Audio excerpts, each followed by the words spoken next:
Des adversaires politiques et peut-être également des adversaires philosophiques. Alors vous publiez deux livres aux beaux titres mystérieux. Vous, Michel Onfray, c'est Le recours aux forêts, la tentation de Démocrite. Ça veut dire quoi? Il faut se retirer dans sa tente, dans la cabane au fond du jardin, c'est ça, hein? C'est un peu ça, oui. J'ai pris prétexte de Démocrite, qui a été un philosophe célèbre, adulé, qui écrivait beaucoup, qui avait beaucoup de succès, au point que Platon a voulu même faire un autodafé des œuvres de Démocrite, le matérialiste, le sensualiste, le presque épicurien, puisqu'il invente l'atomisme qui donnera par la suite Épicure. Et puis un jour, il en eut assez de ce qu'il avait vu, et il a construit une petite cabane au fond de son jardin. Il a voulu vivre le restant de ses jours dans cette cabane. C'est une tentation que j'ai. Alors vous, Alain Finkielkraut, votre livre s'intitule « Un cœur intelligent ». Alors c'est un des grands succès de la rentrée, hein. C'est incroyable. Hein. Si vous le dites. Ça, vous êtes en tête des ventes dans la catégorie essai, donc c'est aux éditions Stock Flammarion, c'est une coédition. C'est un livre très personnel où vous parlez des livres qui vous ont marqué, qui vous ont touché. Oui. Toute une série de livres, Tout passe de Vassili Grossman, Le premier homme d'Albert Camus, La tâche de Philippe Roth, enfin, etc., etc. Oui, si vous voulez, on me présente, et sans doute est-ce de mon fait, comme un défenseur belliqueux, inquiet, voire maussade de la culture. Et en effet, je dis, si la culture disparaît, nous n'aurons pas à nous en réjouir. J'ai voulu, dans ce livre, passer de la défense à l'illustration. C'est-à-dire, qu'est-ce que la littérature? Nous entrons peut-être dans une société post-littéraire, mais qu'est-ce que, contrairement, on perdra si, précisément, on continue à se détourner de l'art et de la littérature. Ouais, alors... et je suis donc passé par ces œuvres pour le démontrer. C'est évidemment la force de ce livre qui démontre l'intérêt, l'importance de la littérature. Mais alors, ce que vous aimez dans la littérature, vous le dites, c'est la nuance. C'est la nuance. C'est la nuance. Oui, hein, c'est la nuance parce que, oui, je n'aime pas que je crois que la littérature doit être conçue comme un instrument de connaissance, au même titre que la philosophie, par exemple. La littérature, les grands romans sont des modalités de la connaissance.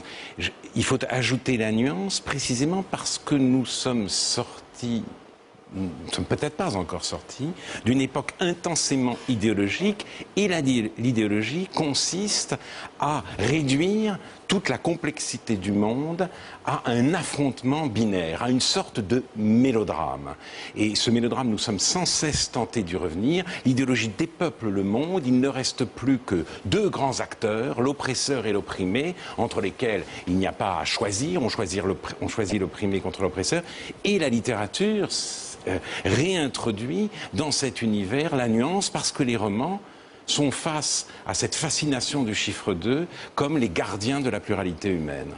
Ah ouais, alors donc ça, je suis sûr, ce discours, ça vous énerve un peu, Michel Onfray, parce que le roman, c'est aussi la colère, la révolte, la rage, la folie aussi. Non, mais ça dépend des romans. Je trouve que ça dépend des romans. Tu as raison. Je souscris à tout ce qu'il dit, simplement j'aurais pas fait le même choix, ça me paraîtra pas étonnant. Mais de fait, je crois qu'un grand roman, c'est un endroit où on met probablement plus de philosophie que dans un certain nombre de traités de philosophie. Je trouve que Céline, par exemple, ou Gracq, enfin mes choix, je dirais. Oui, allez-y, continuez. Pourquoi? Vos choix, continuez, oui. Oui, moi je n'aurais pas effectivement fait ce choix-là, mais en même temps c'est un autoportrait. Mais pourquoi voulez-vous que non, vous n'avez pas fait ce choix. Est-ce que c'est parce que mon choix vous paraît... Pas du tout, je trouve que c'est une espèce de portrait chinois, je trouve ça intéressant, mais pas du tout. Ah bon, non, mais calmez-vous, je n'ai pas du tout l'intention de vous agresser, je dis que nous aurions fait l'un l'autre, et ça me paraît normal, puisqu'on s'est installé sur le registre de l'adversaire, un autre choix. Il y aurait eu Joseph Delteil, parce qu'il y aurait eu Albert Cohen, parce que j'adore les stylistes, et bien parce que je pense que si on lit Métaphysique de l'amour, par exemple, de Schopenhauer dans Le Monde comme volonté, comme représentation, ça peut paraître très austère, et c'est superbement raconté. Colette aussi, je suis sûr. C'est superbement raconté dans Belle du Seigneur, et je trouve qu'on peut Colette faire aussi, parce que à cause de... Oui, bien sûr. Oui, bien sûr. Donc il y aurait eu effectivement tous ces auteurs-là. Alors, je vous propose maintenant d'aborder plusieurs sujets qui sont traités dans vos livres respectifs. D'abord, la culture. La culture, est-ce qu'elle est menacée pour l'un et l'autre au moment où Google, Amazon et tant d'autres prétendent mettre la main dessus? Oh, elle est menacée. Je crois qu'il faut dire, il faut appeler les choses par leur nom. Oui. Allons-y. On m'accuse, moi, de parler de décadence. C'est un terme que je n'utilise pas. Je lui en préfère un autre qui est peut-être pire. Dégénérescence. C'est le désastre. Nous sommes entrés dans une période de désastre culturel, ou pour dire les choses de manière un peu moins emphatique, dans une période post-culturelle. Tout à l'heure, vous interrogiez sur l'école. C'est le lieu de la transmission de la culture, mais il faut utiliser, il faut dire cette phrase au passé aujourd'hui. C'était le lieu de la transmission de la culture. L'univers communicationnel rend, en effet, là nous en venons peut-être à Google, cette transmission impossible. On le voit avec les portables et les SMS. Des élèves perpétuellement connectés n'ont plus d'attention pour les cours, et d'ailleurs, les professeurs eux-mêmes tendent à remplacer la transmission de la culture, qui est quelque chose de plus en plus étrange et de plus en plus étranger, par le décryptage de l'actualité et d'une certaine manière l'enseignement des valeurs d'aujourd'hui, c'est-à-dire des cours de droits de l'homme et des cours d'antiracisme. Et donc il faut regarder les choses en face, appeler les choses par leur nom. La culture appartient au monde d'hier. Michel Onfray.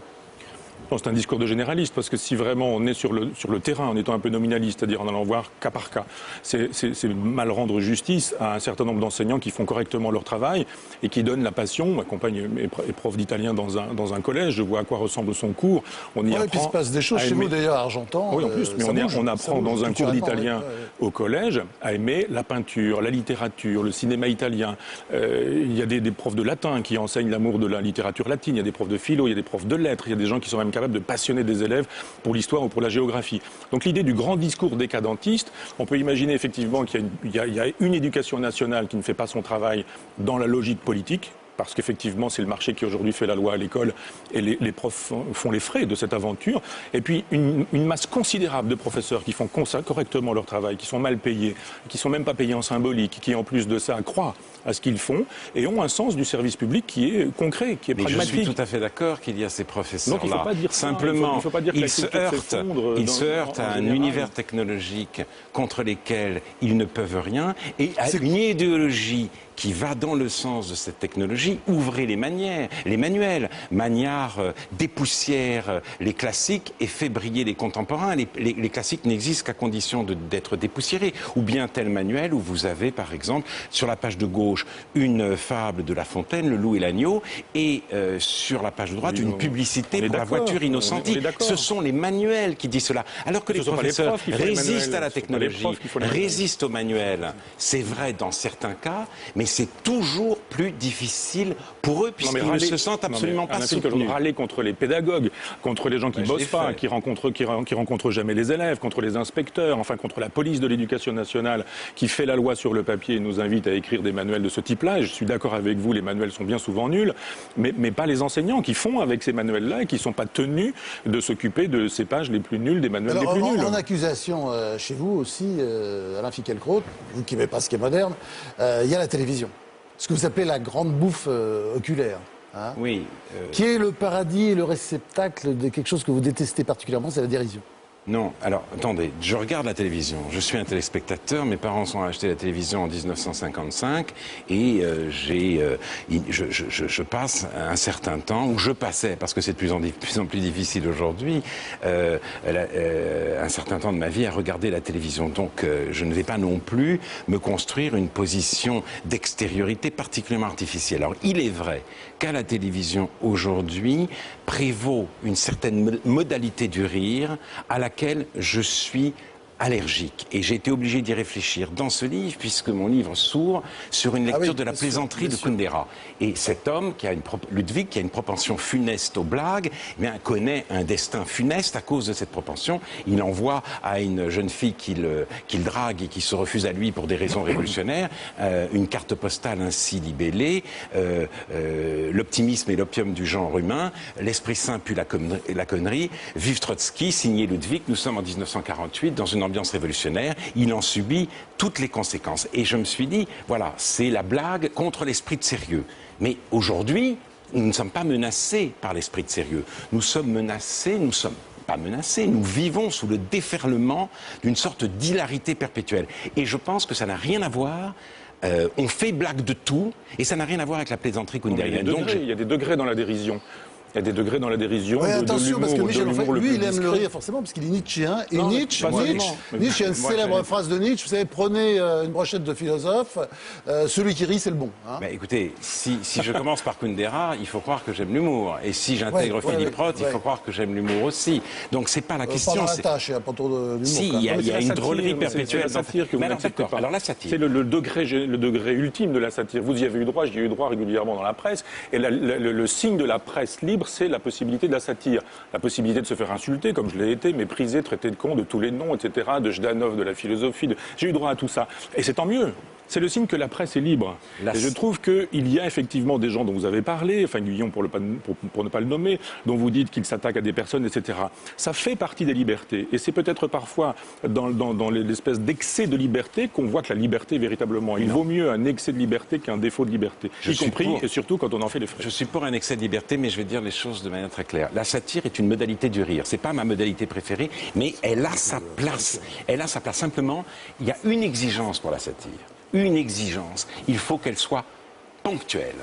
Si vous voulez, il n'y a aucun mérite, aucun courage à provoquer sa grand-mère, comme disait Chesterton, ou à s'attaquer Strauss-Kahn n'est pas la grand-mère. sous couleur de défier le pouvoir, à faire comme tout le monde. Si vous voulez, il ne faut pas oublier aussi que si le rire est le propre de l'homme, eh bien les lyncheurs ont toujours ri. Et aujourd'hui, le rire est une modalité du lynchage. Et aujourd'hui, les hommes politiques sont les boucs émissaires de cette société qui, précisément, en riant d'eux, ne rit jamais d'elle-même. Nous avons déserté, en nous focalisant sur le président de la République, sur tel ou tel responsable politique, nous avons déserté le champ du risible. Et là, moi, je voudrais citer Philippe Muret. Voilà quelqu'un qui riait de ce que cette société avait de risible. Il n'a pas de successeur. Les SMS, le portable devrait faire rire. Non, on ne rit pas de ça, on rira de la taille du président de la République ou du fait que sa principale opposante il se fait voir est un en peu short, grosse. il se fait voir en grégaire, il se fait voir c'est minable. Torse nu, il fait voir son ventre, ses hanches, ses fesses, il nous fait voir en train de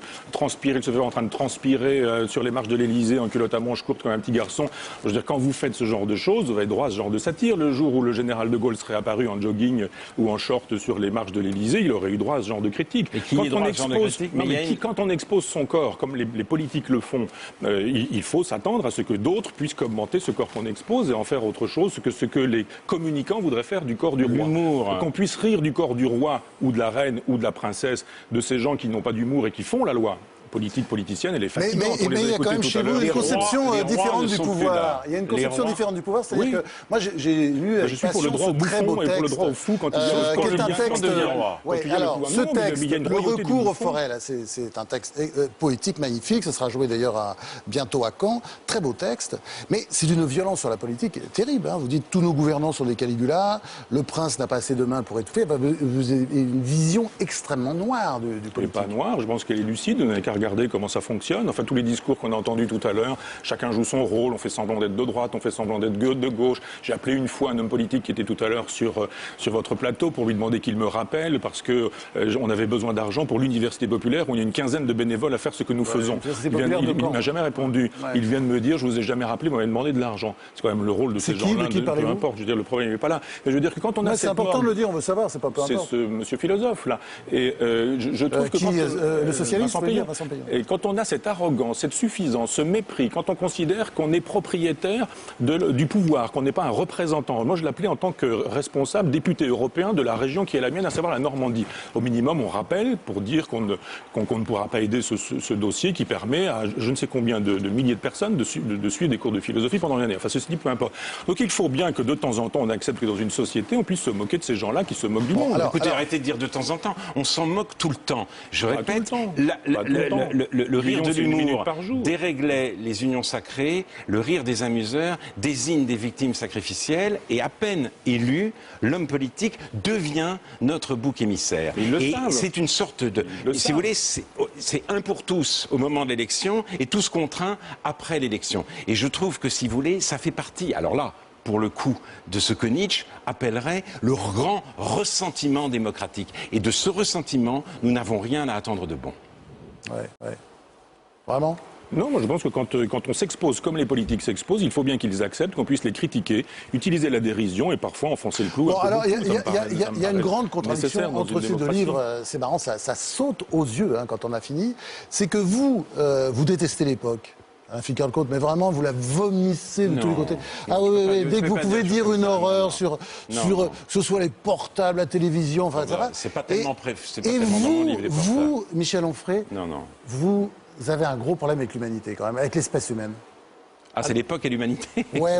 Ah non, moi, j'aime la vie. Ouais. Non, vous aimez la vie. vie. Mais vous vous rendez compte ce que vous dites parfois, enfin, je sais que c'est pas toujours vous qui parlez, mais... Il y a deux parties dans ce livre. Hein. Oui, Une j'ai bien première compris, partie qui est j'ai très bien compris. critique et une deuxième qui est le remède à Oui, cette première j'ai bien partie, compris, une j'ai espèce bien de compris. permanence Ouais. de l'apocalypse. C'est un traité des consolations qui Ouais, fonctionne avec. J'ai bien et compris, si mais l'on est hédoniste, le c'est bien chien, parce que le... vaut mieux que l'homme. Diogène avait raison. Je suis sûr que vous ne le pensez pas tout à fait, mais vous le pensez quand même un peu. Bon, j'adore les chats, moi. Mais je trouve qu'il faut savoir mordre. Enfin, moi, je j'aime trouve les qu'effectivement. chiens, vous voyez, Eh oui, je crois que on peut-être la différence Ah oui. est là tout entière. Mais non, mais il y a des chiens policiers, il n'y a pas de chats policiers. Oh non, arrêtez. Ah bah non, c'est une plaisanterie. Ah bon. Vous aviez le sens de l'humour tout à l'heure. Oui, mais je l'ai Gardez-le. perdu tout Bah, d'un gardez-le, coup. gardez-le. Ouais. Mais alors, ce débat entre ce qui Moi, est je ne affreux, déteste pas l'époque. c'est l'époque, et l'autre, Attendez. ce qui est affreux, c'est l'espèce humaine. Je pense Je caricature un peu, mais je résume un peu, non? Je ne déteste Bien, oui. Oui, alors, quand même, je sais dans quelle époque je vis, et je sais que, historiquement, quand même, je suis un privilégié. J'appartiens à une génération, ou à une succession de générations, protégées par la guerre, protégées de la guerre par la dernière guerre. Donc, cette paix, j'en bénéficie. Il y a, d'une part, d'autre part, nous vivons dans un état de relative abondance. D'autre part, dans cette époque, j'ai fait des rencontres extraordinaires. J'ai connu cela, donc l'amour, l'amitié, qui ont rempli ma vie. Et ça, je le dois à l'époque. Je ne suis pas tombé amoureux d'une femme du XVIIe siècle. Je n'ai pas des amis simplement parmi les écrivains morts. Donc tout cela, je dois en tenir compte pour signifier mon rapport à l'époque. Ce que je constate, en effet, c'est que, disons, même en entendant votre débat, si vous voulez, moi, j'ai une certaine idée de la France où je ne me retrouve plus aujourd'hui. Et quand j'entends dire qu'il y a autant d'idées françaises que d'identités françaises que de communautés françaises, j'en suis désolé. Je suis un enfant d'immigrés, comme on ne disait pas à mon époque, ou un immigré de la deuxième génération, mais j'ai toujours eu une grande affection pour la France, pour la place que la littérature occupait dans l'identité française, et le constat de sa disparition me désole, de même que m'assombrit la disparition de la beauté. Alors, La beauté disparaît. maintenant j'aurais le Je suis point de vue obligé d'en prendre acte. de Michel Onfray qui, lui, il aime pas trop l'humanité. Hein. Non, il ne faut pas dire ça. Non, moi, je crois qu'on a dit Enfin, du général de Gaulle ce qu'on pourrait vous dire. Vous avez Vous aimez la France, très vous avez envie du mal d'aller avec dans les la Français, cabane au je fond crois. du jardin, rejoindre Oui, Démocrite. oui, parce qu'il y a un moment où J'ai du effectivement... mal avec les tellement. Français qui Ah n'aiment ouais. pas la France. Ah ben on peut être d'accord, là je suis d'accord avec vous. Voilà, c'est tout. J'ai pas de mal avec Ah, mais Français, ils sont j'ai du mal avec d'accord. Français qui Ils n'aiment pas sont la France. d'accord. Non, Moi, parce qu'il y a ouais. les Français qui utilisent le téléphone portable, les Français qui écrivent les manuels, les Français qui ont des ordinateurs, les Français qui... Ah non, etc. si j'aimais pas tous ne les sont Français pas qui que des utilisaient gens les qui n'aiment- téléphones portables, que je des serais gens bien barré. qui n'aiment pas la France. Non, je crois qu'il y a une espèce de nécessité pessimiste. Alain Finkielkraut, il reste, il a raison, mais qui reste le fond chez moi. Sur quoi j'ajoute qu'effectivement, où on désespère, et puis on se flingue, c'est pas mon choix, ou alors on considère qu'il faut effectivement construire l'hédonisme là-dessus, c'est-à-dire dire sur le principe de Pascal, on est dans une logique de divertissement. Alors, Et il y a parfois du divertissement dans la tentation de Démocrite, parce qu'on retrouve ses amis, parce qu'on retrouve les gens qu'on aime, parce qu'on retrouve Mais les il livres. y a quelque chose qui m'a parce qu'on frappé, retrouve moi, la nature. c'est le retour à l'âme La aussi. nature. Le retour à l'âme, le repli Et la sur nature l'âme. s'en va. Vous savez, il emploie maintenant un mot quand même, qui est le mot âme. Chez un anti-religieux comme vous, ça étonne. Mais non, mais il y a une confiscation de l'âme par les religieux et par le christianisme, mais simplement on utilise l'âme depuis toujours. La psyché des Grecs, elle n'a pas grand-chose à voir avec le Donc christianisme. Elle est très en Vous amont. croyez en l'âme, mais vous ne croyez pas en Dieu. Je crois à l'âme matérielle. Je crois à une âme matérielle. Épicure en parle, Lucrèce la raconte, tous les épicuriens disent que l'âme est matérielle. C'est une espèce, je pourrais même être spinoziste en disant que l'âme c'est ce qui enveloppe le corps. Donc oui, je crois qu'il faut cesser de croire que seuls les croyants ont droit d'utiliser le mot âme. Je suis matérialiste, je suis athée, je ne crois pas en Dieu, je crois simplement qu'on peut revendiquer l'âme, l'esprit, la spiritualité et vouloir une spiritualité athée. Et vous, alors, vous croyez en Dieu? Vous en parlez en tout cas, il existe dans le livre, puisqu'il revient régulièrement. La première page le dit. Oui.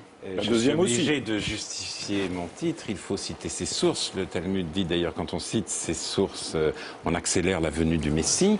En l'occurrence, ma source est en effet très prestigieuse. Un cœur intelligent, je n'ai pas inventé cette expression, c'est le roi Salomon qui priait Dieu de lui accorder une perspicacité affective, un cœur sagace et perspicace. Je pense que c'est une nécessité absolue aujourd'hui parce qu'on a vu à la fois les ravages d'une raison purement fonctionnelle, vouée à l'efficacité, sans se soucier d'autre chose, et les ravages d'une sentimentalité ultra simplificatrice. Mais un cœur intelligent, personnellement, je ne le demande pas à Dieu. Cette grâce, je la demande à la littérature. Vous n'avez pas répondu à ma question. Vous croyez en Dieu ou pas alors? Non. Vous croyez pas? Non, je vis même dans l'évidence. C'est parce que le croyant croit, l'athée croit qu'il sait. Et moi, je vis dans l'évidence de l'absence de Dieu. Alors, ce personnage dont vous parlez régulièrement dans ce livre, Dieu, j'en parle au début parce que, à cause du roi Salomon. Mais je dis dès la première page que précisément, on ne peut pas lui adresser cette prière parce qu'il se tait. Et je ne crois pas pouvoir troubler son silence, ni trouver dans les seules écritures, si vous voulez, de quoi nourrir ma passion de comprendre. Même si je pense aussi que la Bible est un monument de pensée. Pour terminer quand même, il y a un point d'accord entre vous. Vous le cataloguez comme réac et vous cataloguez comme gauchiste. Il y a un point d'accord, moi, qui m'a frappé, c'est Camus. Camus, vous adorez Camus tous les deux. Oui, c'est vrai. J'étais très surpris de voir ça. Un éloge incroyable du Premier Homme, qui est un livre qui vous a beaucoup marqué. Et vous, vous êtes camusien de chez Camus. Oui, c'est mon prochain livre. C'est votre prochain livre, et c'est quoi? Qu'est-ce qui vous attire chez Camus? Parce qu'à priori, on se dirait, Michel Onfray avec ses idées, il est forcément sartrien. Non, pas du tout. On a parlé dans le petit portrait où il y avait tout et le contraire de tout, il y avait ce mot post-anarchiste qui m'intéresse. Le post-anarchiste, c'est celui qui exerce le droit d'inventaire dans l'anarchisme. Et Camus a été un anarchiste qui a exercé le droit d'inventaire dans l'anarchisme, du début jusqu'à la fin. C'est-à-dire le dernier texte qu'il donne, il le donne à un texte anarchiste. On dit aujourd'hui, social-démocrate, il aurait voté Michel Rocard, quoi, en gros, ou François Bayrou. Je dis, mais pas du tout. Il y a une espèce de compagnonnage de route avec le syndicalisme révolutionnaire. C'est la fin, d'ailleurs, de l'homme révolté, qui suppose que la politique, elle est la chose la plus noble quand on ne la laisse pas aux politiciens. Et c'est la grande leçon d'un Albert Camus libertaire qui, moi, me ravit totalement. Alors, Albert Camus libertaire, je ne sais pas. Au social-démocrate, je ne sais pas non plus. Dans l'homme révolté, Camus dit qu'il peut y avoir des révoltés révoltants, ce qu'il n'y a pas été pardonné, ni par Sartre, ni par André Breton. Et puis surtout, c'est le fils de son père, l'homme qui a dit « un homme, ça s'empêche ». C'est-à-dire un homme ne se définit pas simplement par ses prouesses, pas simplement aussi par ses droits, il se définit par ce que la honte ou le scrupule le retiennent de faire. L'homme qui se révolte est aussi un homme qui se résiste. Merci messieurs. Donc vous publiez 2 beaux livres, Le recours aux forêts, c'est un beau texte poétique de Michel Onfray aux éditions Galilée, et puis Un cœur intelligent en tête des ventes chez Stock Flammarion. Merci de ce moment. J'espère que nous aurons l'occasion de vous accueillir souvent. En tout cas, vous êtes ici chez vous. Et maintenant, c'est le moment d'un peu de dérision, Alain Finkielkraut. C'est le moment de la rubrique de Tanguy Pastureau, quand j'entends le mot culture.